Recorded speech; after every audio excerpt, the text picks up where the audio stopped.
Sam, and this is Get In Where You Fit In.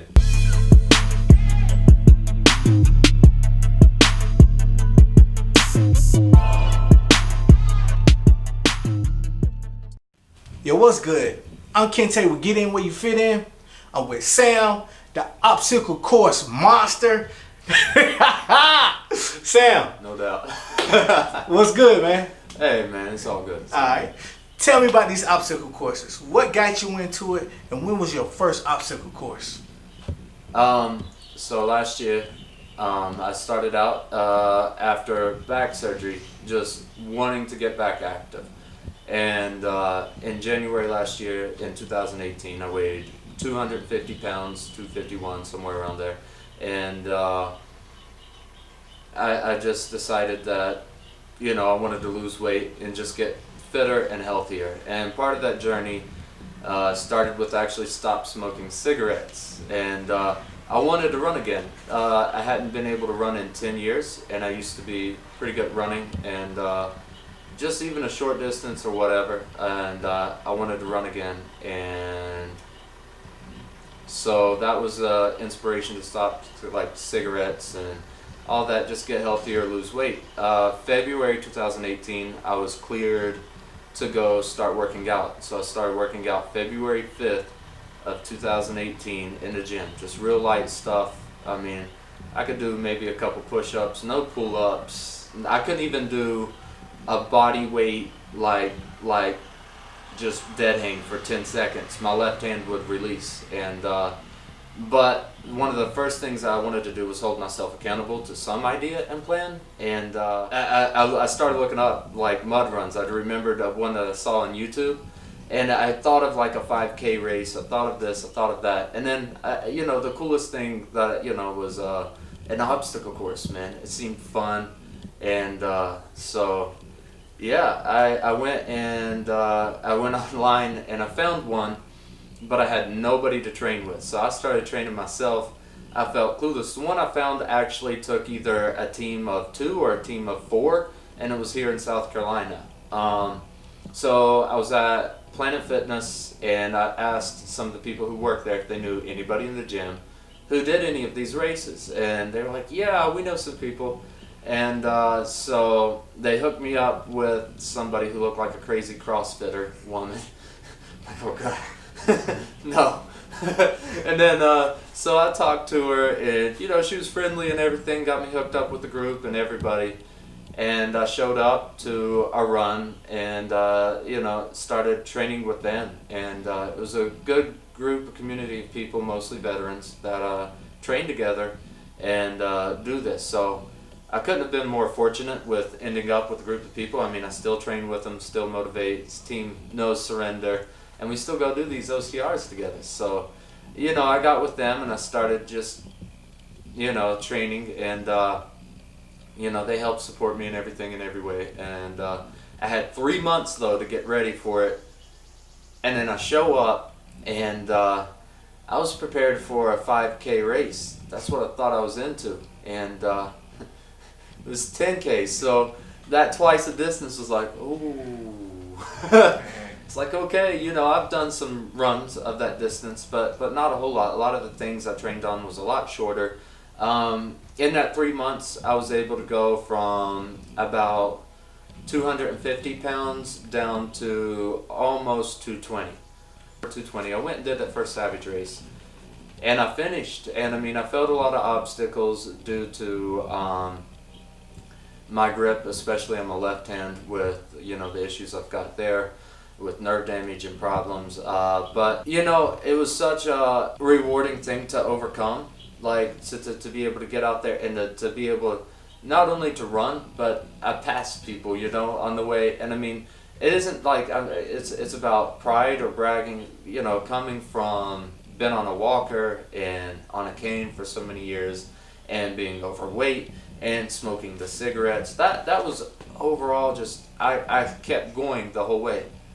That was such a win for me, even though in some ways I still look at it as a loss because I couldn't complete all the obstacles. But for me personally, it wasn't about did I beat it as designed. No, but for me it was proof that I'd made made a change. You know, I've been able to accomplish something. So from there, I planned for the next one, which was a Spartan race in Asheville. And before that race, actually, they were like, hey, you want to come along? There's this Warrior Dash. So I'm like, yeah, I'll go along with Warrior Dash. And so yeah, I started doing the Warrior Dash. And I mean, in all this time, I'm like in physical therapy again in the VA, but working for balance issues associated with the TBI. So my vestibular system doesn't work quite right whenever it comes to balance. So if I turn my head or anything, it can make me a little bit dizzy for a moment. So I'm trying to overcome that to where I can do obstacles better, everything else, get to the higher level balance stuff that I want to do. So I mean, the whole idea of the obstacle course or obstacles was, you know, I guess beneficial to me in life too. Just everything that I'm trying to overcome and work through. So I just kind of tackled everything, any health problem, any issue that I have to train around physically, because I mean, it's not perfect. It's far from perfect as far as physical. I mean, I've got a lot of issues still, but having that mentality though is so important for me, because it's what I think keeps me or anybody together whenever they have issues. I've started looking at a lot of pro athletes even, and all of them generally have something that they all cope with and train around, and I realize they take the time to actually to work on that weak point. So I started working on my weaknesses until they became my strengths, and worked on my strengths till they became second nature, you know. That really was the approach. And you know, some other things like to be able to focus on and think that kept me together was doing what others wouldn't do today so I could do what others couldn't do tomorrow. Because, you know, I wanted to do something every day, try to be better than I was the day before. Like, at least be progressing. That's my goal, is striving for personal progression. And so I went and I did the Warrior Dash, and it was overall very easy. And, you know, that was good. It was fun, but it was a shorter distance. How long was the Warrior Dash? The Warrior Dash was about 5K. Okay. So it was 5K. I had trained up to that point. Now I'm ready to take on Spartan. Spartan is like definitely the series that I think, like Savage Race is difficult, I think, on all the upper body hanging obstacles. Like that's, I don't know, I think that's kind of as hard as it gets. Spartan, you have lifts and carries that are the hard part. I mean, you got to flip a 400-pound tire. Yeah, you have to, and these big concrete, like Atlas stones, you have an Atlas carry. Yeah. And when they're wet, they probably weigh in the neighborhood of 100 pounds. So you got to pick them up, and they're covered in like clay, and they're slick. And sandbags, don't get the ones with ants in it. It's not good. But like sandbags that you got to carry, and when it's wet, then those are heavy. Herc hoist. There's a lot of obstacles that have to do with actual strength. It's not just running or hanging. Body weight things. It's other things, that challenges that you're doing. And everybody keeps talking about Spartan. I got to do a Spartan. And I sign up for Spartan Asheville, and it's in the Black Mountains. It's just like up and down, and it's like crazy. And I get out there, and I'm nervous and excited, and I did, you know, started out really hard, really strong, ran really far. And then, I don't know, you know, that race was about 8-9 miles or something like that, up and down the mountains constantly, and then on the obstacles. Like, there's not a flat part of that course for more than a few hundred feet. And it's up in a quarry. I had to take off my shoes in the middle of it because it came so full of like this fine grit from the quarry that my shoes kept getting smaller and smaller. And you have to empty it out, and it's like concrete in there. I was taking a stick and a stream just to empty it. Like, I keep seeing as I'm running, people emptying out their shoes, and I'm like, oh, what's that about? Then, oh yeah. I mean, there's a quarter mile that was running upstream, and it had been like raining, so it's up to my waist, and the water's coming pretty hard. You can't see the rocks underneath. Wow. A quarter mile of water just going up through. And so yeah, man. That one, I walked out Captain Peg Legs. I was so cramped. I had to walk out. There was no running by the end. Every time I got to an obstacle, I'd have to sit there and massage my legs for 5-10 minutes before I could climb over it because I would cramp on the obstacle. And but it made me like hooked on definitely Spartan. Like that thing kicked my butt so hard. And It's been a year. So you started a year ago. A year ago. All right. How many races have you done thus far? I've done 5. I've done 3 Spartans this year. I did 2 of them in one weekend, and then I just did one. Yeah. 2 in one weekend. Yeah, I did 2 in one weekend. I went and I've been racing. Now that I'm having some training issues, I won't be able to keep up with it. But I raced age group. I started racing competitively. Yeah. So it's not their elite class. It's below that. But I started racing age group. And yeah, I did. I went down to Jacksonville, Florida, and I did the Super, which is 8.5 miles long or so, and then I did the next day. I got up and did the Sprint, which is 4.5 miles. Man. So I did those back to back. I was so beat up after that. My knees were all scraped up, but I was happy, man. I got bit by some mysterious spider under the arm. I don't know what it was, a swamp spider. Man. It was a rough bite. But yeah, I mean it was the fact that I was able to come. I ran all the way through. I ran competitively, and I didn't do absolutely horrible. So I trained over the winter for that. So coming from that last Spartan, I had plans to do more. I dislocated a bone in my foot, had to take 2 months off of running. So I couldn't do any more races towards the ends of last year in 2018. So I just focused on the one coming up in February in Jacksonville. I bought the season pass to Spartan. So season pass. Yeah, man. That one kicking my butt really made me swear to come back hard, man. Wow. So yeah. So what's coming up next? This weekend I have a Ninja Warrior competition that's going to be up in Rocky Mount. Backyard Ninja is the place that it is. It's really cool. They have some pretty big events, so getting involved with that and going up there to compete a little bit in the beginner class. I'm still a beginner with Ninja Warrior, so going up there to do that. And after that, the weekend after that, I have Spartan race. I'm doing a Super in Fayetteville. So, and then a week after that, I'm doing the Spartan Beast up in Ohio, close to the Great Lakes. And that one is 15 miles. Hey, baby, glad it's not wintertime. Oh, man. But let me back up. So, because you gave us all the problems. You had every excuse not to even start a run. Like, you gave, with all the health issues. Yeah. My bad, man. Your leg, now you good. Your legs. What all? You said your leg. Yeah. We're not gonna show your finger situation. But what all you had to be cleared for?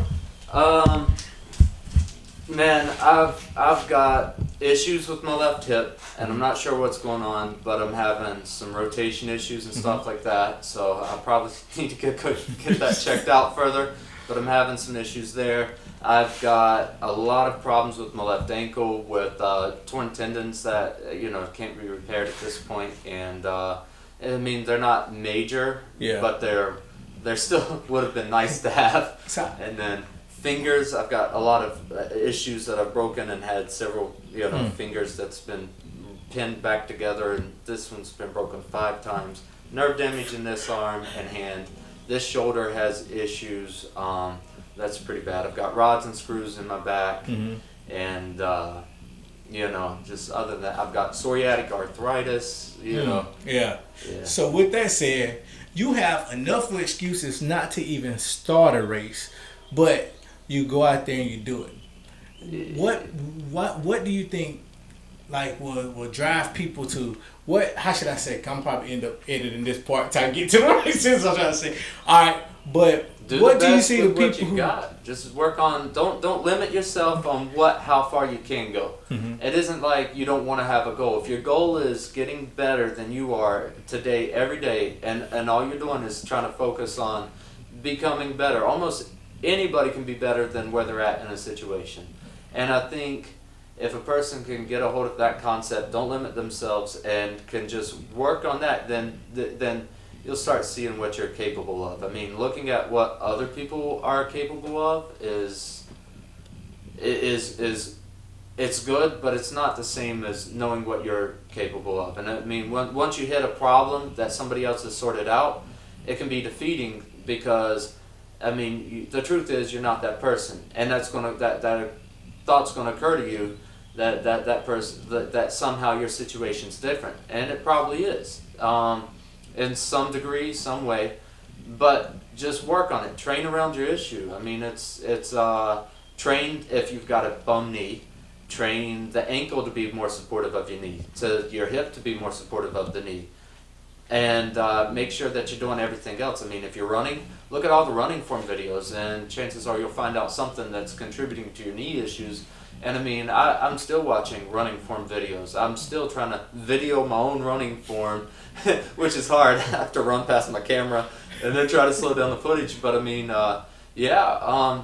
any little thing like that, I mean, take the time to do it, and I mean, don't rush the result. I mean, it's going to get there. I mean, the idea is not to get fit in a week, because then what? I mean, there has to be a long-term commitment, just a long-term purpose. I mean, everybody's worried about how much weight that they can lose in however much time. Everybody wants to lose 10 pounds a month to whatever their goal is. And it's more simple than that. It's just harder to follow. The simple thing is, you know, you can't guarantee that, but you have to focus on the small stuff, not the big goal. Scales don't tell you really about progress. You know, you could be building muscle underneath at the same time you're losing weight, and I did that, and I did have the benefit of going to a bod pod, and I could measure that to where my fat loss, and I could see mass being put on, and for a long time the scale didn't move. And so it was just body recomposition happening, and I just kept with the same thing. I mean, consistency in how you're eating. If you consistently eat wrong, then you can change one of those wrong items consistently from there. And I mean, you have to have that linear progress. And I mean, if the idea, I mean, I'm in my 30s now. I mean, everybody's like, at some point, like 5 years ago was 5 years ago. If you started making the right decisions 5 years ago, then where would you be today? I mean, the time passing is inevitable. And if you just stay consistent with the things that would make success happen at some rate in time, it's inevitable that you become successful over time. If you sweat the timeline too much, I think that's limiting. And from there, if you just can put all of your stress and energy and focus into what can I do right today and tomorrow, and if you make a decision, get rid of the impulsive one that's best for today. Do something that's better for tomorrow. Is there an avenue for kids in this sport? I would say definitely in all aspects. A lot of the OCR races, or the mud runs as people call them, or any of else like that. I mean, there's Spartan kids. My daughter does it. It's a lot of fun. Everybody's a real supportive environment in OCR anyway, with Spartan or Savage Race or Warrior Dash. I mean, it's an incredible community of people coming together, and for the kids, and making it a family affair, you know, a whole Spartan family or OCR family. It's fun. It's like being a kid again as an adult, so it makes sense that kids are going to love it. I mean, the kids running through the mud. The worst things I've seen is either the mud is frustrating to kids and they're getting stuck in it, and the really small kids, you know, they might have a breakdown moment, or they lose their shoes, God forbid, can't get it out of the mud. We've had, you know, I've seen some breakdowns there. My daughter just runs like, okay, there are shoes that are still somewhere in a field in Charlotte, North Carolina, from the Spartan Kids race, okay? I have no clue. Every time I saw her, she had one less shoe on. So, and most of the kids there, one dad actually pulled out 2 shoes that weren't even his kids, so his kid would stop crying and keep going. Just, there were shoes stuck in the mud everywhere. Wow. It was deep, man, and it was sticky, but it was clay, so it was just like, sucking you in. But yeah, I mean, it's a lot of fun. It's something for the family. I mean, you've got inflatable races, the Great Inflatable Race, and there's one coming again here in Columbia, I think towards the end of the year. It's not muddy. It's out, mostly like a parking lot type scenario. I think it's just 5K. And it's about, I mean, everybody puts pressure that thinking about it like some performance anxiety, that there's got to be, you got to run all the way through. If you walk all the way through, you're going to, I mean, that's just, that's some people, and it's going to still be enjoyable. It's not like you're going to be the only one. Uh-huh. It's not like anybody who's running all the way through cares. And if you can't do all the obstacles, there's tons of people who can't do all the obstacles. They do what they can, and then they enjoy it, because the community, if you need help over something, I promise you, people you don't know are going to help you over and just be like, what's up? I mean, and it doesn't even matter who you are, where you're coming from. Everybody helps everybody. I mean, Ninja Warrior. There's, American Ninja Warrior Junior. Kids have wanted to do this. The biggest part of the business, I'm a ninja coach at Sumter Ninja Warrior, and the biggest part isn't adults in the gym. It's not even older kids. They're there, but the biggest number are those younger children. And I mean, the focus is teaching them as much as you can about proper movement patterns. I mean, it's bear crawls, it's this, just climbing over things. And I mean, our focus, our desire is that kids are physically healthy and moving and flexible joints, everything else. So we're working on all of it. And I mean, there's risk involved, especially as you get into laches and everything. As you're doing some of it, it's not that the risk is great. We try to mitigate that risk through proper training on how to fall, with spotting. And so it isn't like there's not kids getting injured all the time. It just isn't happening. From there, we're constantly improving, trying to make even the rig or anything else safer. And I mean, Spartan's doing that for kids, everybody else. I mean, everybody's primary focus is healthy kids. That's also why we want kids in it, is healthy kids. I mean, it's moving, it's active. And I mean, I wish more adults would come out there, but adults have a little bit of a harder time.